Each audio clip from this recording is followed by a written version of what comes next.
Good afternoon, and thank you all for joining us this afternoon for this virtual presentation of over-the-counter medication safety. I am pleased that Ali DeBoest, one of our pharmacists, has agreed to present to us today. A little bit about Ali.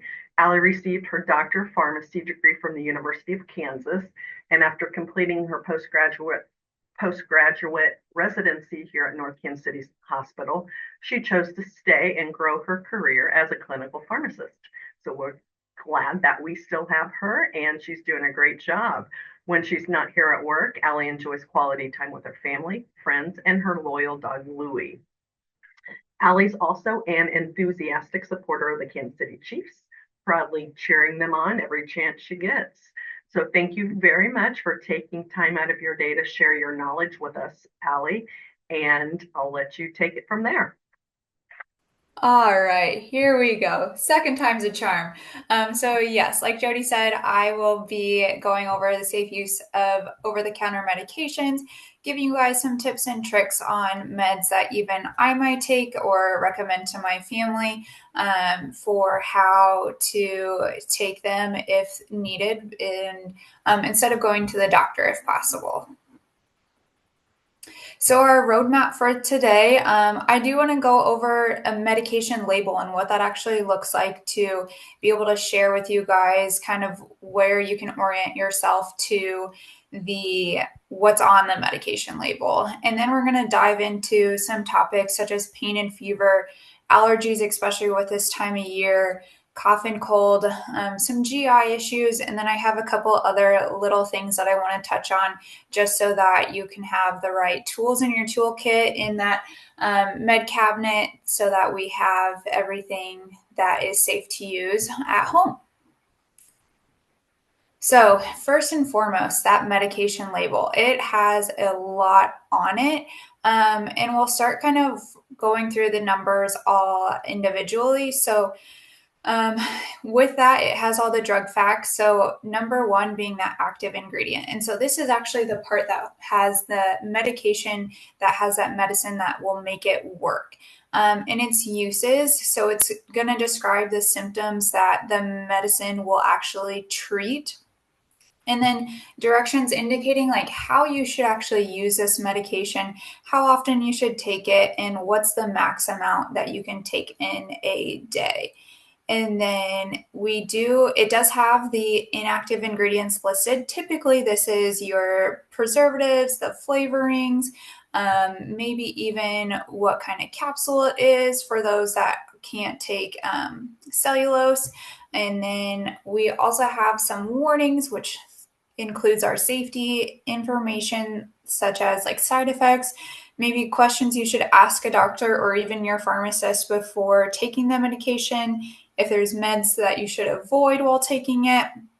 And then most often there's also the Poison Control Center phone number here in case too much of a medication is taken, whether unintentionally, so that then you can get guidance on what you should do. And then that other information typically has where this medication should be best stored. I would say majority of the medications that are available over the counter are stored at room temperature, but we want to make sure that they're stored not actually in our bathroom where we're showering, because that heat and humidity fluctuation can actually impact how good the medication will work. And then there's also that questions or comments that often has the manufacturer number listed that you can call them to talk to the company to see if you have specific questions about the medication. Now, with this, there is also the name brand versus generic, or also called store brand. So if you look at this picture, we have Tylenol here in two different forms. So the one on the left is the Tylenol brand. It has acetaminophen. It's considered extra strength because it has that 500 milligram 500 milligram strength. Whereas on the other side, we have the CVS brand that is also considered extra strength and has that 500 milligrams in what it's used for.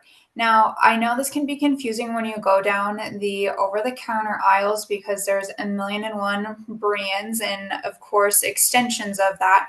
But realistically, since we just went over that medication label, we're wanting to take a step back and be like, hey, if I can save a couple dollars by maybe taking the store brand or that generic medication instead of the Tylenol name brand, then that's something that I would advocate for. Personally, I think the store brand works just as well as the name brand, and typically I'm saving a couple dollars when I get to take this option. So just want to keep that in mind because I know the packaging from these different companies has gotten really creative over the years and wanting to try to grab your attention. But in all reality, it is completely fine to take the generic medication. So this leads us to our first topic of pain and fever, thanks to our Tylenol. So the uses for these medications is to maybe treat a headache, or if you have a fever that's technically a fever is considered over 100.4 degrees Fahrenheit, in that musculoskeletal pain. Now, what is that musculoskeletal pain? Now, that's from like our joints, bones, muscles, and it can be anything from acute, like, oh, I sprained my ankle or I have tennis elbow, to something that's more chronic in nature, such as like osteoarthritis. And really, the goal for these medications is to decrease that pain duration and even severity so that you can restore your function and prevent that acute pain, so that sprained ankle, to progressing into something more chronic in nature. Our medications, specifically like our oral medications that we have our non-steroidal anti-inflammatory drugs, which has I have the generic name listed first, but then the brand name listed in the parentheses. So we've got our ibuprofen, that's also known as Motrin or Advil, naproxen or Aleve, aspirin, Bayer full strength, or acetaminophen, which is also Tylenol, which we just saw on that last picture. Now, both of these classes of medications can be used for those sprained ankles, any form of pain that you may have, or fever, or even that headache. NSAIDs are going to be preferred. So our ibuprofen and naproxen are going to be preferred for if there's inflammation. So if something's actually swollen, whereas Tylenol or acetaminophen is going to be preferred for like that arthritis, maybe more chronic pain. Now, because we want to relieve that pain. Typically, the aspirin is more used these days for our heart health, to have that heart protection. So I wouldn't necessarily say like go out and buy NSAIDs and specifically aspirin to have on hand, but I would think having either ibuprofen or naproxen on hand, or Tylenol if you have some kind of pain, get the occasional headache or something. These are very valuable options to have in that medication in your med toolkit, if you will. The main thing, differences between ibuprofen and naproxen is how long they're going to work. So ibuprofen's a little bit shorter acting. You have to take it about every 4 to 6 hours, whereas naproxen is longer acting, lasting closer to 12 hours. Again, personal preference. If you want to see that if that short term will work, then maybe pick up ibuprofen. And then Tylenol is better if there's just pain in general, but not necessarily inflammation. So some caution with these is just that our NSAIDs can have some GI upset, so we want to make sure that we take it with food. There is an increased bleed risk, but that has to do with how much of it are you taking and for how long you're taking it. Again, with Tylenol, there's that concern with maybe liver toxicity, but again, this has to do with a very large amount of Tylenol. This isn't just, oh, I took 2 Tylenol today, and that's not necessarily going to happen. Now, besides our oral medications, pain and fever isn't just stopped there. We do have our topical pain relievers. So, lidocaine is a newer one that was in the prescription category and now it's over the counter. Same with that diclofenac. So for our nerve pain, so we've got the lidocaine patches and creams that are available. Now this is a local anesthetic that's actually going to block the nerve pain. And whereas our NSAID, that diclofenac, is a good option for maybe patients that just have that inflammation in your knee or in one joint. And this is actually just topical, something that you can rub in and allow for it to be absorbed. And it may be a very good option if you can't take oral NSAIDs like the ibuprofen or naproxen. Now we also have the analgesics, the ones that have all the smells, if you will. So our capsaicin, so that is actually a compound that gives chili peppers its heat. So this helps with its like sending signals to the nerves to decrease their activity, to calm down, and that will help decrease that pain. Whereas your menthol, so your Bengay, your Icy Hot, Biofreeze, that definitely have the smells, and you can have someone walk on by and know, oh, yep, they are wearing something. This is more causing that skin to feel cool and then warm, which really acts as a distraction from feeling those aches and pains in the muscles and joints, but it is also is helping to kind of relieve that. Now, with all of these medications, since they are topical, there is that concern that there may be like some skin redness, irritation. Maybe with the capsaicin, since it does have that chili pepper heat, is that burning sensation and itching. Really and truly, we want to make sure that these are being used safely. So typically I would say for our nerve pain, maybe for those that are having like a shingles outbreak, that's where your lidocaine patch or cream is going to come into play. But that can also help with any spasms too that is going on. Now, I would say since these are topical products, if there is some kind of wound, then that is something that we would not want to be using on, or if it's an infected area.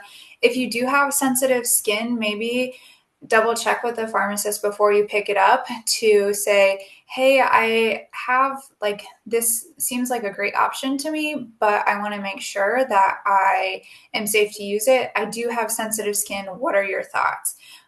For the most part, I think these do have sensitive skin options that are available over the counter. It just may need that extra set of eyes to pick out the right product. Personally, for me, I have on hand some kind of Icy Hot or Biofreeze, depending on what is ever on sale. For sometimes I work out and I twist something a little too hard, and so I make sure to have some of those on hand. But I know my mom does have arthritis and some inflammation in her knees, and she will use that Voltaren gel and or diclofenac just to help with some of that inflammation. So all great products all have a little different uses, but again, something to maybe have in your medicine toolkit if you have something that occurs that you just need something that's topical and won't necessarily need a whole pill for. Now, besides that, we can't forget about our non-medication options. So that hot and cold therapy, so those warm compresses, ice packs, heating pads.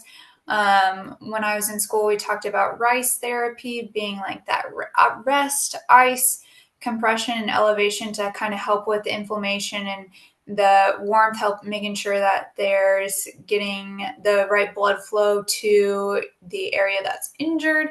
And then there's the cutaneous electrical nerve stimulation, or TENS units. that can be kind of pricey, but they, like this picture shows, have electrical impulses that usually is controlled by a little remote, and is kind of in a way acting as a mini massage, maybe not that quite level, but something that can help kind of work on those muscles to kind of, if there is a knot or something, to help break that up. I would say I try to go, I know ice is sometimes not as fun, but ice really does help in sprains or strains compared to something else. So just to keep that in mind, that there are other options besides all of our medications that we have available. Now, 'tis the season with allergies, and we finally have a beautiful day in Kansas City that is plenty windy. So we want to make sure that we have the right tools in our toolkit for medications on what we can use for that. So really, these are antihistamines, is the classes that we'll talk about. They're used to treat that allergic rhinitis, that hay fever, especially with this kid blowing all those dandelions out. My eyes would be watering already. So those itchy, watery eyes, and then hives, or even they can be used for an allergic reaction. Really, what's causing this is histamine. So we're wanting to block that and relieve the symptoms that we can, such as that sneezing, runny nose, and itchy eyes. Now, there are different types of antihistamines, as well as different nasal sprays and eye drops. So we'll be sure to go over those. So the first generations were the first kids on the block, if you will. So they've been out for quite a while. And you may actually recognize those brand names as something else. So we've Benadryl in its bright pink box, or Unisom and there's a sleepy guy on sleepy Z's on the box for that, or Dramamine's often used now for motion sickness if you're going to be traveling on a cruise or something. But then there's also chlorpheniramine. So this generation, it's the older generation. So it's drowsy. It can definitely cause that drowsiness. It's shorter lasting, and often there can be more interactions. So I would say more so than often, those are used for other reasons than for allergies. Now, our second generation is kind of the generation that you've probably seen and heard of when you've walked through the pharmacy, or even lots of commercials for these medications. So we've got cetirizine or Zyrtec, Allegra, Claritin, or Zysol is the latest one, newest kid on the block, if you will. And that was a prescription, and now it is considered over the counter. For this generation, compared to the first, they are a lot less likely to cause drowsiness. They're longer duration of action, so they only need to be taken once a day. And they're really more effective at treating those allergy symptoms, such as sneezing, runny nose, those itchy eyes, and a lot less drug interactions. I will say, from a drowsiness, if you want to say of the group, which is the most drowsy, I would say Zysol or levocetirizine. And then as far as the other three, they're kind of equal in the non-drowsy factor. Some patients to me have said that Allegra is the least drowsy for them. Personally, I have Zyrtec or cetirizine at home for when I need something for allergies. But again, all of them, it's just personal preference, like whichever you maybe want at home. But I would say of that group of four, definitely your Zysol is the most sedating. So that one, if a patient wants it because of how it works really well for them, then I would just recommend that those be taken at night compared to the others, which can be taken at any time of the day. We also have our intranasal corticosteroids. So you may know these as Rhinocort, Flonase is the main one that a lot of people have seen out in the market, as well as Nasacort or triamcinolone. Nasacort was probably the first one to come from a prescription to over-the-counter, and then Flonase followed, and then budesonide followed shortly after. Now, these are, again, more of a local usage. So they're going to help with that any kind of swelling. Since it is a steroid, it's going to help with that swelling and mucus production or irritation in that nasal passages. But with that, there is concern because it is going to dry out your nose, that there could be some irritation, or if it does too well of a job, then there's that risk to have a nosebleed. But again, very few and far between on that have I seen. And then plus minus on if it has a headache with it. But it's a great option if you just have the nasal symptoms for your allergies. Whereas the pills or your cetirizine and everything is more if you have the combination of the watery eyes, the runny nose, and itchy throat. So I would say not a bad choice to have a antihistamine in your medicine cabinet, and again, up to you on which one works.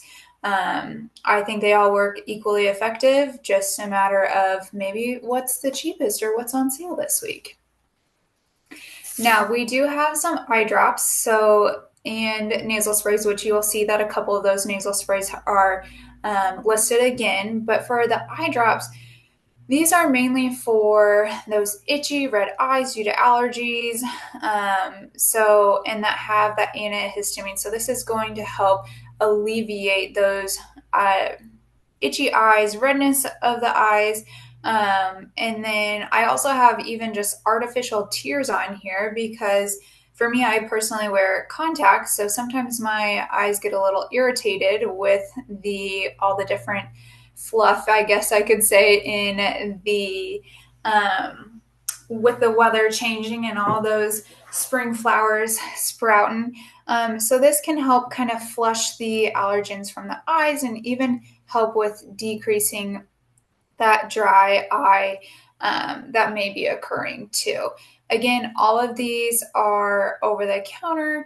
What's nice, personally, I just have artificial tears in my medicine cabinet. But if you do notice that you're having a lot of redness and runny and watery eyes, then this may be a great option to have in your cabinet. So with our nasal sprays, we already talked about the first three, but then I don't want to discount that there are saline nasal sprays that will kind of help also flush out allergens and irritants from your nose so that you're able to actually clear that. And then cromolyn, it's not used as often, but it's available, prevents the release of those chemicals that are causing that allergic reaction. So it's kind of saying, hey, I'm not letting that dandruff or anything get into my nose to then cause that irritation. So if maybe you're just having those symptoms, then again, could be a very valuable option for patients to use. Now, with this season, there's also congestion that's happening. So we want to have decongestants that are available to relieve those nasal passages and allowing for you to breathe through your nose so that you can actually take a full deep breath and have that not feeling like, oh my gosh, my head is pounding from this congestion. Now we do have both systemic, so a pill option, if you will, and then a local nasal spray. So the systemic one is pseudoephedrine or Sudafed. This is behind the counter, so you have to actually go to the pharmacy counter and ask for Sudafed. It does come in combinations with our allergy medication. So with that Claritin D or Allegra D, that's where the Sudafed comes in. And really for our decongestants, we don't want to use them for more than a couple of days to avoid rebound congestion, specifically with this nasal spray, the oxymetazoline or Afrin. It works really great, but it can cause rebound congestion if used for longer than typically 3 days. Now, that's with both of these, more so with the Sudafed compared to our oxymetazoline, since it's kind of constricting those blood vessels in the nose to help reduce the congestion so that you're able to breathe. It can cause some jitteriness or trouble sleeping if it's taken too late in the day.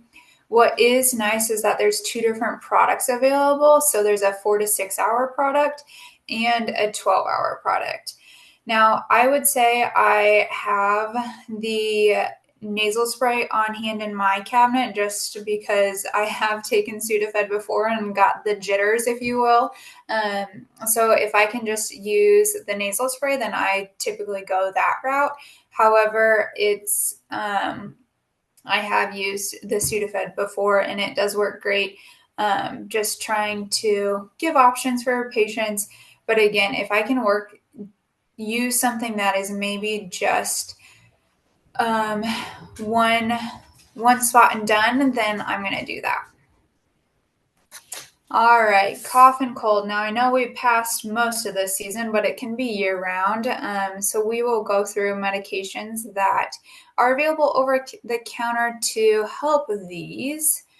So that cough, well, ultimately we're wanting to, with these medications, to reduce the number and severity of cough episodes and prevent complications from them. So there's 2 different types of cough, right? So we have the non-productive, dry, hacking, just annoying cough that you sometimes can't get rid of and it's just there. Well, sometimes there are medications that can cause that, specifically some blood pressure medications like lisinopril, ramipril, and if that's the case, there's another option for that. But if it's one that you think maybe some allergies or you just got something going on, then for that, there's dextromethorphan or Delsym is really our mainstay of therapy that we want patients to take, because this is going to help calm down that cough and give you a minute to just essentially have you be able to breathe normally and not have a coughing fit, if you will. But, those throat lozenges such as Cepacol, Halls, or Ricola can also help, as well as like a Vicks Vapor Rub to help calm that cough as well. Now, a productive cough or a wet cough is like you're actually coughing up stuff. So you want to have those you have that mucus in your chest and you want to loosen it to make it easier to cough up because there's something that needs to actually be cleared. And our main option for this kind of cough is guaifenesin or Mucinex. And a big thing with this is to stay hydrated, because that'll actually help the Mucinex work better by making sure that you have a lot of fluids and will help clear up that mucus as well. Now, without a cough, sometimes there's a cold that comes with it, thanks to our common cold or a virus in the upper respiratory tract. And really and truly, we want to help reduce and manage those symptoms so that we can make it easier to get over. Typically, a cold is going to last, a week to 10 days, but if you can manage your symptoms, then you can still get through your day-to-day. Now, really and truly, we want to be treating the symptoms. And I'll show you a picture shortly of what the companies have done to kind of make it hard for patients. And so I'm hoping that this will help ease everyone with the fact that really and truly, we need to treat the symptoms. So if you have a runny nose, maybe an allergy medication with our first generation antihistamines, or even the second generation, because that first generation is going to make you kind of sleepy. And our decongestants, make sure, which will help dry up that runny nose. If you have a sore throat, those lozenges or nasal sprays are a good option. If there's some pain going on, like we talked about in fever, even like we talked about, there's acetaminophen or NSAIDs. Again, the NSAIDs are going to be more used for pain. Tylenol is kind of our big hitter for if you do have a fever, but again, both options are available. And then thinking about the cough, is it a wet cough? Is it a dry cough? What do I need to do with this cough? And do I need to kind of silence it so I can sleep through the night? Or am I actually getting something coughed up? Like if am I coughing stuff up, but it feels kind of thick, then maybe the guaifenesin or Mucinex are options. Now, like I said treat the symptoms. Well, man, oh man, are there combination products out the yin yang in the different aisles, and every brand has its own version. So we've got Mucinex has their cold and flu, that Tylenol has their severe cough and sore throat, and then Vicks has its Dayquil, NyQuil, and then we also have, I don't even have a picture of these, but we've got store brands on top of that, or the generics. And really and truly, these are all very similar products. They typically have some form of pain reliever, as you can kind of see. There's Tylenol listed in every single one of them, so that acetaminophen. There's maybe some kind of cough suppressant, which is our dextromethorphan that we just talked about. And some may be even paired with to help thin that mucus too, with that guaifenesin. And then we also may have a nasal decongestant, sometimes phenylephrine. And then the nighttime version has something that will help sleep. But man, oh man, we're talking about one pill that has potentially 4 or 5 things in it, which is great if you have all those symptoms. But if you don't have those symptoms, like Ali, I have a cough and a little bit of a fever. Well, do I really need all of these things in the one pill form? And if you don't, then it may be wise to just be like, okay, I don't need the big option. I just need to treat my symptoms. So again, I go back to saying like that these products, yes, do have a place in therapy, but make sure to pay attention to that label, because they all have many options in them, which they're treating, which is great. But if you don't have all those symptoms, then maybe take a step back and be like, okay, I don't need all of these options. Maybe I just need a Zyrtec and a Tylenol. Maybe I just need to treat those. And that kind of leads me into GI issues, which there's quite a few of them. So we'll talk about those next. And acid reflux. So sometimes I have the Chipotle and it gives me some upset stomach, and my have that burning sensation that starts kind of in the stomach or lower chest and moves upward. So I want to maybe take down the acid. Maybe I shouldn't have as much spice, but I want to resolve or reduce the recurrence of these symptoms. So the medications we have are for acid reflux treatment, if you will. We've got a couple classes here. So we've got our antacids that are typically known as, our Tums or Rolaids. Now this is going to help neutralize that stomach acid. So neutralize all that Chipotle I just ate. And it's going to do it pretty quickly. It's going to have onset of less than 5 minutes, but it's not going to last for a very long time. So antacids, I would say, are more used for that best for infrequent heartburn. You maybe just had the wrong kind of Chipotle for the day and need to, back off on the level of spice that you order. Whereas our histamine 2 receptors, so that famotidine or Pepcid, and our proton pump inhibitors, the ones that are over the counter, are Prilosec and Nexium. So these actually, in different ways, block the enzyme that is producing acid.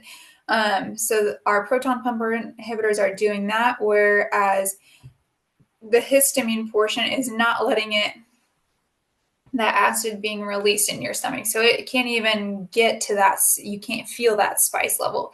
Now, I would say these are more long-term therapy options. You're going to have to take them for a couple of days before you see the full effect. But if you do have more frequent heartburn, I would say this is more of an option. Now, your Pepto is similar to the Tums and Rolaids in that it's neutralizing that stomach acid. And so it's going to stop that burning sensation and ultimately coat the stomach so that you don't have any of those. It's going to help cool that stomach down so you're not having that same amount of pain and reflux as well. But besides that, there's also constipation. So we want to treat and prevent any constipation. And this is kind of defined as having fewer than 3 bowel movements in 1 week. And so our goal for these medications is to relieve that constipation, but reestablish normal bowel habits and prevent future episodes. So there's 2 ways you can look at this. There's a prevention, so maybe something that you take more frequently. And then there's acute relief, like I haven't had that many bowel movements in a week or so, and I'm starting to feel like kind of stopped up.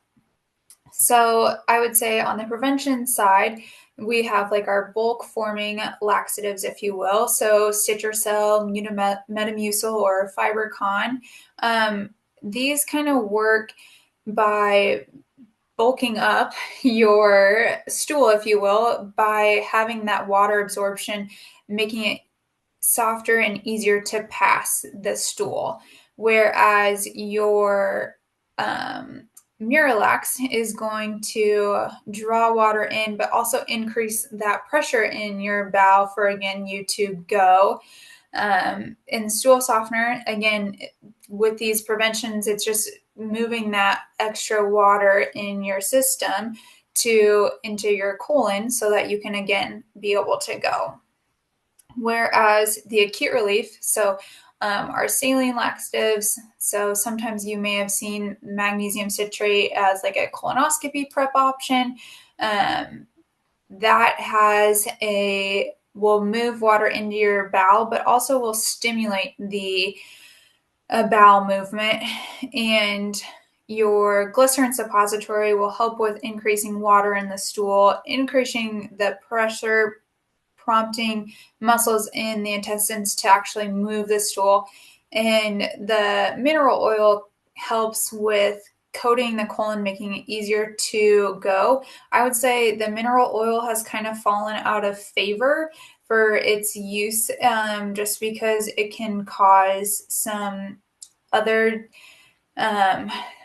can be some form of rebound constipation, and it just isn't as good as some of the other options. Now, I know I don't have the stimulant or the other one on here that now that I'm recognizing this is the Senna, which is a stimulant.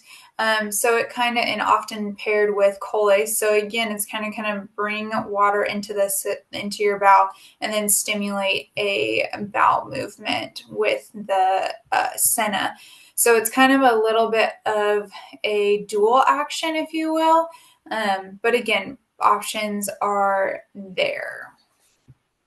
Now, if I have something on my shelf in my medicine cabinet, I would say I more have the prevention option. So like a Colace or a Metamucil compared to more the acute relief, because I feel like the acute relief, if something's going on, then I can easily go pick up something, whereas I have more of those preventatives in my medicine cabinet. Now, again, the preventions aren't gonna be that quick acting. So if you take Metamucil maybe for a couple days, it can take that a couple days to work, like 24 to 72 hours.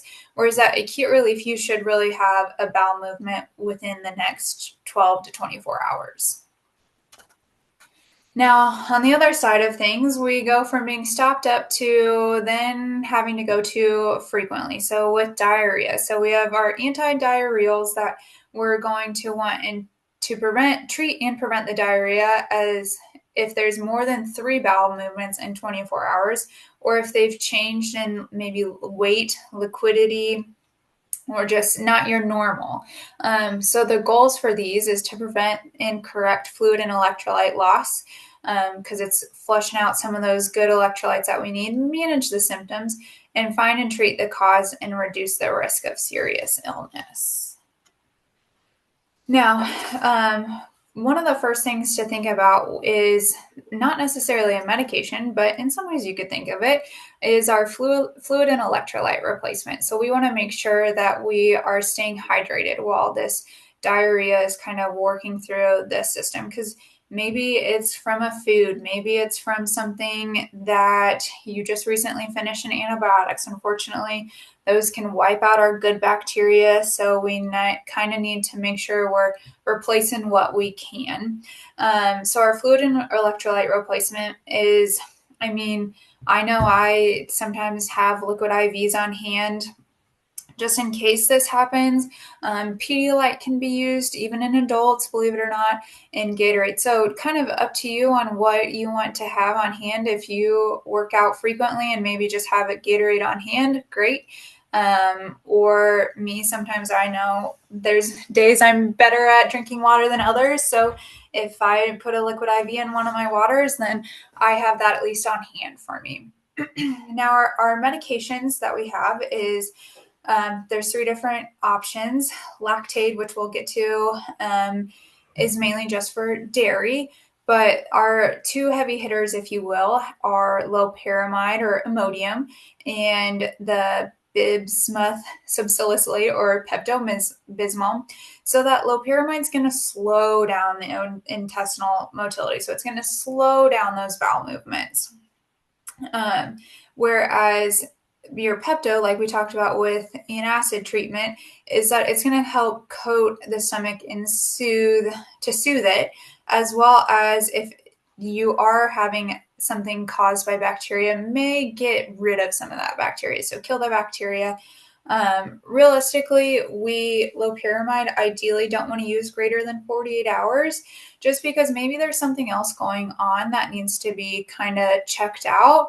And so that I would say just to keep in mind, like 48 hours, okay, I'm still not feeling better and nothing has changed, then maybe that's time that we need to be seen. Pepto, I would say if there is vomiting involved, then that would be the preferred agent. If you do have nausea, vomiting, diarrhea, then your Pepto would be the better option. For those that unfortunately can't enjoy the dairy products, some ice cream and everything, then specifically we've got that lactase enzyme or Lactaid to prevent any GI disturbances with that. So I know I have a really good friend that unfortunately he cannot have dairy, and so we always have to make sure before we order stuff that he has his Lactaid with him. But when he does, it's great, no problem. So, but again, wanting to get under the reason to the cause of the diarrhea. So thinking about what happened. Did I have something funky? Did I maybe not cook this all the way through? And if you can't rule that out and it's been, maybe a couple days, then I would say it's time to call the doctor and see what options there are and maybe they want to be seen. Now, I know probiotics have kind of taken the market off in the market because they are used to improve and restore the gut's common microbiome. So believe it or not, you can find it in food. So your yogurt, I would say that's personally where I get most of mine. I'm not a big kefir sauerkraut gal or even kimchi, so I would say yogurt's going to be my option that I'm going to look at. But then there's also supplements such as Align, Culturelle, and Floristore. These typically have variations of that lactobacillus, the bifidobacterium, and the Saccharomyces boulardii. So these kind of will help to give you that healthy balance of gut bacteria, help with some better digestion and overall health. Now, I would say the more bacteria, the more probiotic you can get, the better. And again, some people notice that maybe after they finish antibiotics that they have maybe looser stool or something. And that's just because with antibiotics, you're wiping out the good bacteria and the bad to try to help with that infection. So maybe having some yogurt or doing a couple days of a probiotic is an option.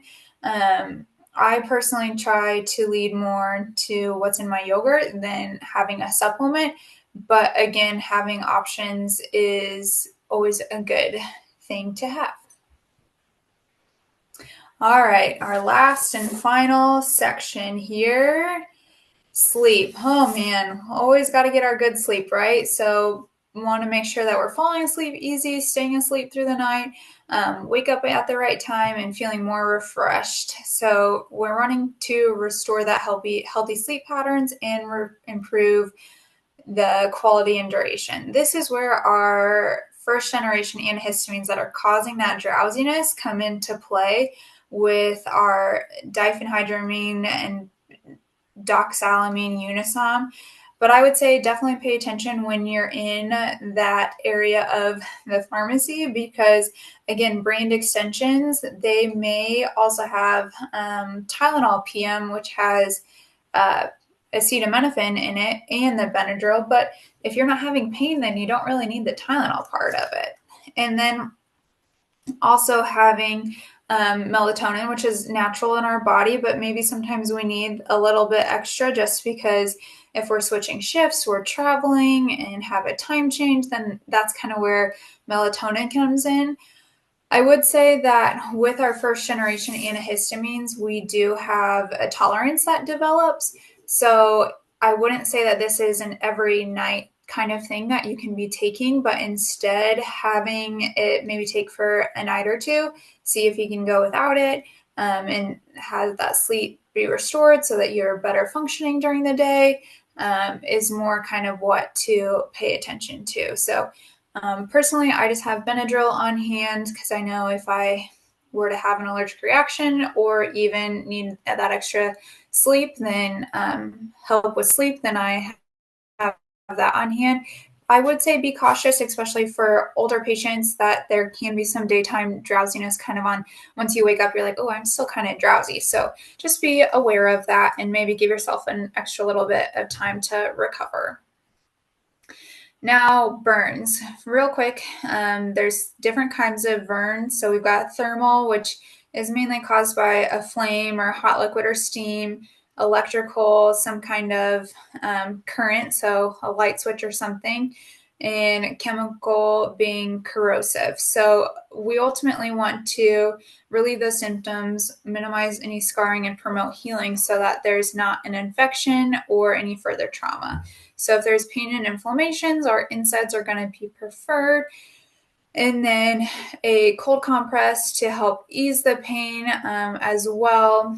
And then I would say if there is kind of a bubble with liquid, so that you don't want to pop it, just let it kind of ease on its own. So if it's more dry, then we want to think of like an ointment, whereas wet, think of maybe using a topical cream. And lastly, for our last topic of the day is with that weather changing, sunburns are back, and hopefully we can prevent them. So what's causing them is that ultraviolet radiation, so the UVR, which is made up of our ultraviolet light A and B. So A is the one that penetrates the skin deeply and gives us that nice, healthy brown glow tanning.